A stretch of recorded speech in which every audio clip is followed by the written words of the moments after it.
لبنانی صدر، لبنانی وزیر خارجہ، سب سے زیادہ متشدد شخص لبنانی وزیر خارجہ ہے، جو ایران کو دھمکیاں دیتا ہے اور ایران کے وزیر خارجہ سے ملنے کے لیے بھی تیار نہیں ہے. ایران نے اس کو دعوت دی ہے، اس نے ٹھکرا دی ہے، اور ایران کو بلکہ دھمکی دی ہے کہ لبنان کی فکر چھوڑ دو، لبنان آنے کا خیال ذہن سے نکال دو، اب لبنان تمہارے لیے نہیں ہے. اس طرح کا لب و لہجہ لبنانی وزیر خارجہ کا بنا ہوا ہے. لبنان کے اندر تو یہ کر ہی رہے ہیں، پہ دباؤ ڈال رہے ہیں، اور اس کے مقابلے میں نے واضح اعلان کیا ہے کہ یہ ناممکن ہے، غیر مسلح نہیں ہوگی. لبنان کی خاطر، لبنانی سرزمین کی خاطر، صہیونیوں سے بچانے کے لیے اللہ کے پاس اسلحہ ضروری ہے. دوسرا کام انہوں نے یہ کیا ہے کہ عراق کے اندر جو اس وقت موجودہ حکومت ہے، الیکشن ہو گئے ہیں لیکن پرانی حکومت چل رہی ہے، نئی کابینہ ابھی نہیں بنی. سوڈانی جو وزیر اعظم ہے اس کی کابینہ اور ملک اسی کے اختیار میں ہے. نئے الیکشن میں بھی انہوں نے باقیوں کی نسبت زیادہ سیٹیں لی ہیں، لیکن ابھی حکومت بنانے کی پوزیشن میں نہیں ہے. کشمکش سیاسی جماعتوں میں جاری ہے. لیکن لبنان میں، عراق میں ایک پیش رفت یہ ہوئی ہے کہ پہلے عراق میں یہ دباؤ تھا کہ ابھی کو ختم کیا جائے، چونکہ ایران نواز ہے، ایران کی حمایت یافتہ ہے اور مسلح بھی ہے، لہٰذا اس جماعت کو، تنظیم کو ختم کیا جائے. اور عراقی اس بات پر متفق تھے، ایرانی مذہبی قیادت، عراقی مذہبی قیادت اور عراقی سیاسی قیادت. یعنی میں غیر شیعہ کی بات نہیں کر رہا، وہ تو غیر شیعہ تو پہلے ہی کو قبول نہیں کرتے تھے. شیعہ قیادت کی بات کر رہا ہوں کہ شیعہ مذہبی قیادت اور سیاسی قیادت بھی ابھی کے حق میں نہیں ہے، چونکہ وہ یہ سمجھتے ہیں کہ ابھی کا وہی مقام ہے جو لبنان میں علاقہ ہے، یعنی ایران. دوسرے لفظوں میں شابی مساوی با ایران ہے. تو اگر شابی مضبوط دھڑا رہا مسلح، تو گویا ایران کا دخل عراق میں جاری رہے گا. اور تمام ملک یہی والے جو لبنان میں ہیں، جنہوں نے سوریہ سے ایران کو نکلوایا، اب لبنان سے ایران کو فارغ کیا، اب یہ عراق سے بھی ایران کو بے دخل کر رہے ہیں عراقیوں کی مدد سے. اس سلسلے میں پہلے شکار تھی، لیکن انہوں نے ایک عجیب کام عراقی حکومت نے کیا ہے. عراق کے مرکزی بینک نے، اسٹیٹ بینک نے، اور عراق کی کمیٹی نے، وہ کمیٹی جو ملکی سلامتی کے لیے فیصلے کرتی ہے، انہوں نے یہ کام کیا ہے گزشتہ 2 ہفتے پہلے کہ یمن کو باقاعدہ رسماً سرکاری سطح پر دہشت گرد گروپ کی لسٹ میں ڈال دیا ہے.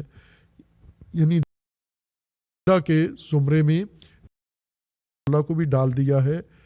یعنی بھائی کہ یہ شیعہ حکومت ہے اور باقی طبقات بھی حکومت میں شامل ہیں، لیکن مرکزی اقتدار شیعہ کے پاس ہے. اور انہوں نے یہ کام کیا ہے کہ کو دہشت گردی کے زمرے میں ڈالا ہے، اور کو بھی، اور ان کے اثاثے عراق کے اندر منجمد کرنے کا حکم دیا ہے کہ جتنے اموال کے عراق کے اندر ہیں وہ سارے ضبط کر لیے جائیں، چونکہ یہ دہشت گرد گروپ ہیں. خوب ظاہر ہے یہ حکم امریکہ نے ان کو بنا کے دیا ہے، اور انہوں نے پڑھے بغیر اس کو اناؤنس بھی کر دیا، لاگو بھی کر دیا، نافذ بھی کر دیا. اور پھر جب یہ حکم باہر آیا اور اس پر احتجاج ہوا، ایران نے احتجاج کیا، عراق کے اندر سے آوازیں اٹھیں، تو ابھی مصلحتاً انہوں نے یہ کہا ہے کہ ہم نے کو اس لسٹ سے نکال دیا ہے. لیکن سرکاری ثبوت کوئی نکالنے کا سامنے نہیں آیا، چونکہ نئی لسٹ انہوں نے شائع نہیں کی، اگر کی بھی ہے میرے علم میں نہیں. تو انہوں نے یہ ایک کام عراق کے اندر کیا ہے، وہ دہشت گردی کے زمرے میں ڈال دیا ہے انہوں نے. اسی طرح ایک اور جو ماجرا مشرق وسطیٰ کے اندر جاری ہے، وہ امارات اور سعودی عرب کی آپس میں رقابت ہے. سعودی عرب چونکہ عرب خلیجی ممالک میں سب سے مضبوط حکومت، بڑا ملک بھی ہے، عوام بھی، جمعیت بھی اس کی زیادہ ہے، آمدن بھی اس کی زیادہ ہے، پیسہ بھی زیادہ ہے، نظام بھی اس کا مستحکم ہے، اور سب سے بڑا اس کو جو سہولت ہے وہ حرمین کی ہے، مکہ و مدینہ، جس وجہ سے سعودی عرب کو مرکزی حیثیت ہے. اور سعودی عرب سے مراد یعنی آل سعود نے اس سرزمین پر قبضہ کر کے سرزمین کا نام ہی سعودی رکھ دیا. سرزمین حجاز ہے، اس سرزمین کو رسول اللہ کے نام پہ ہونا چاہیے تھا، لیکن آل سعود نے اپنے نام پر اس ملک کا نام ہی سعودی عرب رکھا. امارات کسی خاندان کے نام پر نہیں ہے، بحرین، قطر، کویت یہ کسی خاندان کے نام پر نہیں ہے، عراق، شام یہ خاندانوں کے نام پر نہیں ہے. واحد سرزمین حرمین کی سرزمین ہے. اس کو حرمین کا نام دے دیتے، اس کو رسول اللہ کے نام پر رکھ دیتے، جیسا مدینہ الرسول بنا تھا. تو یہ پورا ملک ہی مدینہ الرسول کہلاتا، تو میرے خیال میں سب سے موزوں نام جچتا تھا اس کے ساتھ کہ رسول اللہ کی سرزمین ہے. لیکن آل سعود نے اپنے نام پر یہ سعودی سرزمین اس کو قرار دیا اور حرمین سے فائدہ اٹھایا. عرب ریاستوں پر ان کا مکمل کنٹرول رہا ہے. ایک سیاسی اصطلاح جو رائج ہے وہ یہ کہ سعودی عرب مرکز ہے، منظومہ شمسی کی طرح. سعودی عرب کو سورج کی حیثیت حاصل ہے اور باقی سیارے ہیں جو اس کے گرد گھومتے ہیں، اور ایک سیارے کے گرد جو دوسرا سیارہ گھومتا ہے اس کو عربی زبان میں قمر کہتے ہیں. قمر کی اصطلاح یہ گھومنے والا، کسی کے گرد منڈلانے والا، کسی کے گرد گھومنے والے کو قمر کہتے ہیں عربی زبان میں. تو امارات، قطر، کویت یہ چھوٹی ریاستیں یہ اقمار تھے، سعودیہ کے اقمار تھے. یعنی یہ وہ ریاستیں تھیں جو اس منظومہ کے گرد یا اس خورشید کے گرد گھومتے رہتے تھے. ان کی ہر چیز سعودیہ کے کنٹرول میں تھی. لیکن تدریجاً امارات نے غیر محسوس طور پر سعودیہ کے ساتھ مقابلہ شروع کیا. سب سے پہلے اپنی اقتصاد مضبوط کی، ریاست مضبوط کی، اور پھر بڑھتا بڑھتا آج امارات سعودیہ سے بہت آگے نکل گیا ہے. اور تیسرا رقیب جو پیدا ہوا وہ قطر ہے. وہ ان دونوں سے چھوٹا ہے لیکن رقابت میں اس کی سپیڈ بھی بہت تیز ہے، اور وہ امارات کے شانہ بشانہ کئی شعبوں میں سعودی عرب سے آگے ہے قطر بھی. اور امارات کو یہ چیلنج ہے کہ اس نے سعودی عرب کو اپنے تابع بنانا ہے. سعودی عرب کا قمر نہیں بننا، اس کے گرد نہیں منڈلانا، بلکہ سعودی عرب کو اپنا محتاج بنانا ہے. اور یہ ان کی پالیسی کامیاب رہی ہے، اور امارات ہر لحاظ سے اس وقت وہ حیثیت اختیار کر گیا ہے. اس لیے ہر میدان میں ان کی اب رقابت ہے. اب رفاقت ختم ہو گئی ہے، رقابت ہے اور مقابلہ اور کمپٹیشن ہے ان کا، اقتصاد میں، سیاست میں، علاقائیت میں، اور اثر و رسوخ میں. اور اسی طرح از جملہ یمن کے اندر، سوڈان کے اندر، لیبیا کے اندر، علاقے میں، خطے میں جہاں جہاں دونوں ملکوں کا رسوخ ہے وہاں بھی یہ ایک دوسرے کے بالمقابل ہیں. امارات نے اپنے لشکر بنائے ہوئے ہیں، سعودیہ نے اپنے لشکر بنائے ہوئے ہیں، اور ان کے درمیان جنگ ہے. یمن میں خصوصاً جنگ ہے، اور یمن میں سعودی حمایت یافتہ اور اماراتی حمایت یافتہ لشکروں میں جنگ ہوئی ہے، شدید جھڑپ، اور جس میں سعودی حمایت یافتہ گروہ کو شکست ہو گئی ہے، اور اس پورے خطے پر، حضرموت پر اور چند اور بڑے علاقوں پر یمن کے امارات کا قبضہ ہو گیا ہے.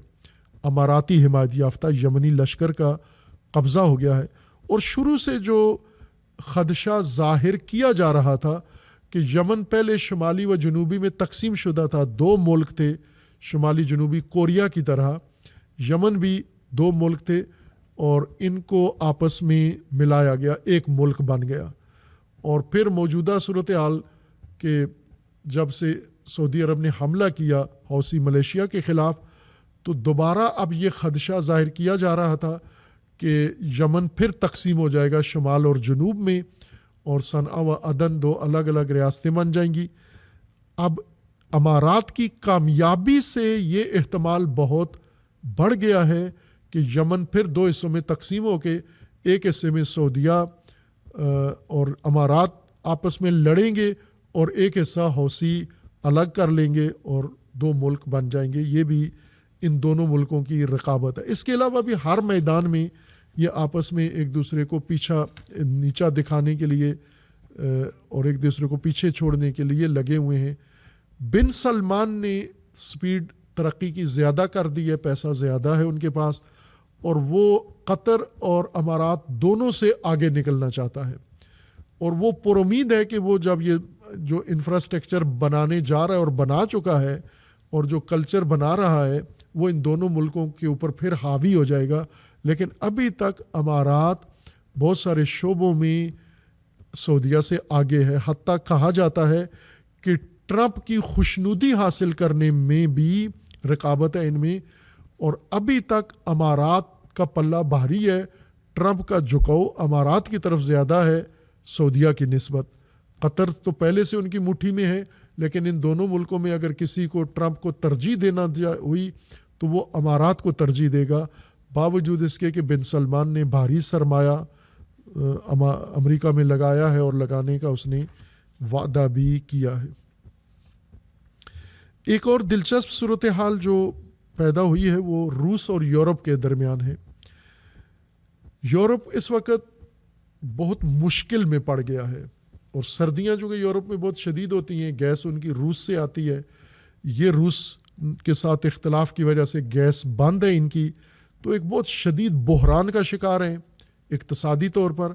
امریکہ سے ان کے لیے تیل اور گیس مہنگا آتا ہے جس سے یورپ اپنا نظام چلا رہا ہے, اور امریکہ مسلسل ٹرمپ یورپ کو ڈکٹیٹ کرتا ہے, اور یورپی یونین جو پہلے امریکہ کے مقابلے کے لیے پیدا ہوئے تھے, اکٹھے ہوئے تھے, یونین بنی تھی, کمزور پڑ گئی ہے, اور ٹرمپ ان کی تحقیر کرتا ہے, ان کو گالی دیتا ہے اور ان کو بہت تذلیل کرتا ہے. پچھلے دنوں ٹرمپ نے ان کی تذلیل کی اور انہوں نے یورپی حکمرانوں کو کہا کہ یہ نافہم اور احمق لوگ ہیں. تمام یورپی لیڈرز کو کہا کہ یہ احمق ہیں جو اپنے ملکوں میں مہاجرین کو روک نہیں رہے. اور ٹرمپ نے انہیں کہا کہ یورپ کی تہذیب ختم ہو چکی ہے اور اب امریکہ کی مضبوط تہذیب ہے, اور یورپ اپنی تاریخی ہر چیز گنوا بیٹھا ہے. معیشت بھی کمزور کر لی ہے اس نے, اور تاریخ بھی اپنی اس نے چھوڑ دی ہے, اور حیثیت بھی اپنی گنوا دی ہے. یہ پچھلے سے پچھلے ہفتے کا ٹرمپ کا موقف تھا. اس ہفتے جو کسر رہتی تھی وہ روس کے صدر پیوٹن نے انجام دے دی ہے, اور انہوں نے یورپی حکمرانوں کا نام لے کر یہ کہا ہے کہ یہ پست اور حقیر خنزیر ہیں. یورپی حکمران جو موجودہ جرمنی, فرانس, برطانیہ اور باقی ممالک جو 13-14 ہیں, کہا کہ یہ یورپی ملک سارے کے سارے یہ حقیر اور پست اور گھٹیا خنزیر ہیں جو روس کو توڑنا چاہتے ہیں, جو روس کا نقصان کرنا چاہتے ہیں. اور صدر پیوٹن نے واضح کہا ہے اور ان کا نام لے کے کہ ان خنزیروں کو کہا ہے کہ روس یوکرین میں اپنا دفاع کرے گا. یوکرین کا وہ حصہ جو روسی کہتے ہیں ہمارا ہے, ہماری سرزمین ہے, پیوٹن نے کہا ہے کہ وہ ہم لے لیں گے. اگر یوکرینیوں نے مذاکرات کے ساتھ دے دیے تو ٹھیک, نہ دیے تو ہم طاقت سے لے لیں گے. اور یہ بھی اس نے واضح کیا ہے کہ معمولی غلطی بھی یورپی ملکوں سے اگر سرزد ہوئی تو ہم یورپ کو عبرتناک سزا دیں گے. یہاں تک اس وقت یوکرین جنگ کے آثار پہنچ چکے ہیں. ٹرمپ نے بھی ان کو کہہ دیا کہ اپنا دفاع خود کریں, اب امریکہ تمہارا دفاع نہیں کرے گا. برطانیہ نے باقاعدہ جنگی تیاریوں کا اعلان کر دیا ہے کہ ملک میں جس طرح جنگی حالات کے میں ہوتا ہے تو روس کے خلاف جنگ کی تیاریاں شروع کریں. اب ظاہر ہے کہ برطانیہ کی اوقات ساری دنیا کو پتہ ہے کہ کیا جنگ کرے گا روس کے خلاف, لیکن پھر بھی یورپ کے اندر یہ ایک بحران پیدا ہو گیا ہے سیاسی بھی کہ امریکہ اور روس دونوں کے درمیان, اور ممکن ہے کہ یورپ کے اوپر ہی امریکہ اور روس کا آپس میں معاملہ ہو جائے, سمجھوتا ہو جائے, سودا ہو جائے. اور یورپ کو دونوں ملک چاہتے ہیں کہ کمزور ہو. امریکہ بھی یورپ کو اپنے لیے تھریٹ سمجھتا ہے اور روس بھی اس کو اپنے لیے تھریٹ سمجھتا ہے. لہٰذا ممکن ہے, عین ممکن ہے کہ ٹرمپ اور پیوٹن ایک دماغ رکھتے ہیں. یہ بہت سارے معاملات پر, جیسے یوکرین میں تقریباً ٹرمپ نے وہی منصوبہ بنایا ہے جو روس چاہتا تھا اور یورپیوں نے اس کا انکار کیا ہے. زیلنسکی نے بھی اس کا انکار کیا ہے کہ یہ یوکرین کے نفع میں نہیں ہے, چونکہ ٹرمپ نے کہا ہے کہ آدھا ملک یوکرین کا روس کے حوالے کر دو تو میں امن قائم کر دوں گا، صلح برقرار کر دوں گا، لیکن ابھی ان کے لیے مشکل بنی ہوئی ہے یہ فیصلہ۔ تو اس وقت یورپ ایک بہت بڑی آزمائش میں جا رہا ہے اپنی احمقانہ پالیسیوں کی وجہ سے، یوکرین جنگ شروع کر کے، اور اسی طرح باقی حالات، چونکہ اقتصاد ان کی بہت کمزور ہو چکی ہے یورپی ممالک کی، اور امریکہ کو یہ امید ہے کہ یورپ کے اقتصاد اور معیشت تباہ ہونے سے امریکہ کی معیشت بہت بڑھ جائے گی، یہ اس کو یقین ہے اور ایسا ہوگا۔ یورپ کی معیشت اگر بیٹھتی ہے، تباہ ہوتی ہے، تو یہ امریکہ کے لیے اس سے بڑا سنہری چانس اور نہیں ہوگا، اور وہ گہری دلچسپی رکھتا ہے کہ یورپی اقتصاد کو اور یورپی یونین کو، اس اتحاد کو ختم کرے اور انہیں امریکہ کا غلام بنائے، جس طرح باقی ممالک عرب ممالک ہیں امریکہ کے غلام۔ وہ چاہتا ہے کہ یورپ بھی اسی طرح عربوں جیسا غلام بن جائے، جو امریکہ کہے اس کو قبول کریں، اور جس سے امریکہ منع کر دے اس سے منع ہو جائیں۔ ابھی یوکرین جنگ در حقیقت ان کے درمیان فیصلہ کن مارکا بنا ہوا ہے۔ خوب، یہ اہم موضوعات تھے ملکی بھی اور عالمی نوعیت کے، جن کے متعلق عرض کی ہیں گزارشات۔ اللہ تبارک و تعالی مظلومین کی خدا حمایت فرمائے، مدد فرمائے، اور ان کو ان ظالمین کے خلاف خدا و تعالی اس ظلم سے نجات دے، اور ان ظالمین کو اللہ نیست و نابود کرے۔ اور اسی طرح ہندوستان کے مسلمان جن پر ریاستی جبر و تشدد بڑھتا جا رہا ہے، اللہ ان کی حفاظت فرمائے، اور اللہ تبارک و تعالی پاکستان کی حفاظت فرمائے، پاکستان کے کو اندرونی بیرونی دشمنوں کے شر سے اللہ محفوظ فرمائے، اور خدا و تعالی پاکستان کے ساتھ خیانت کرنے والوں کو اللہ رسوا فرمائے، اور ملت اسلامیہ اور بالخصوص ملت پاکستان کو بیداری، شعور، اتحاد و اتفاق کی توفیق عطا فرمائے۔ وصلی اللہ علی محمد و آلہ الطیبین۔